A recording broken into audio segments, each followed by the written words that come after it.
ಏನಾಯಿತು ಮತ್ತು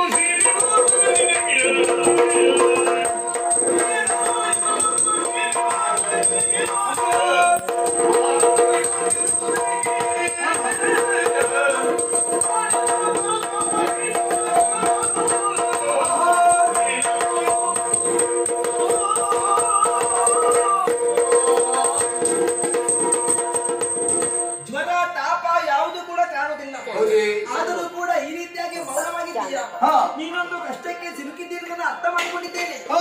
ಯಾವುದೇ ಕಷ್ಟ ಇದ್ರೂ ಕೂಡ ಅಮ್ಮ ಪರಿಹಾರ ಮಾಡ್ತಾಳೆ. ಮಾತಾಡುವುದು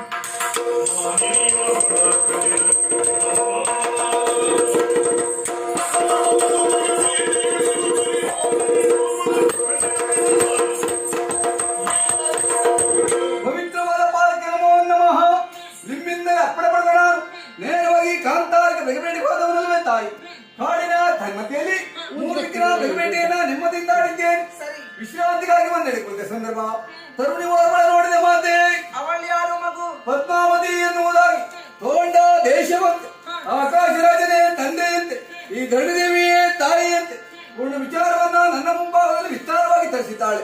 ಅವಳ ರೂಪ ಲಾವಣ್ಯ ನೋಡಿ ಮನಸೋತವ ನಾನು ಆ ಪದ್ಮಾವತಿನ ಕರೆತಂದು ಮದುವೆ ಮಾಡಿಸುವೆ ತಾಯಿ. ಯಾವ ಶುಭ ಕಾರ್ಯ ಮನೆಯಲ್ಲಿ ನಡಿಬೇಕಿದ್ರು ಯೋಗ ಭಾಗ್ಯದಿಂದ ಮುಖ್ಯವಾಗಿ ಬೇಕು. ನಿನ್ನ ಆಸೆಯನ್ನು ಈಡೇರಿಸಬೇಕಾಗಿ ತೋಂಡಾದ ಶಿಕ್ಷಣ ಬರ್ತೇನೆ.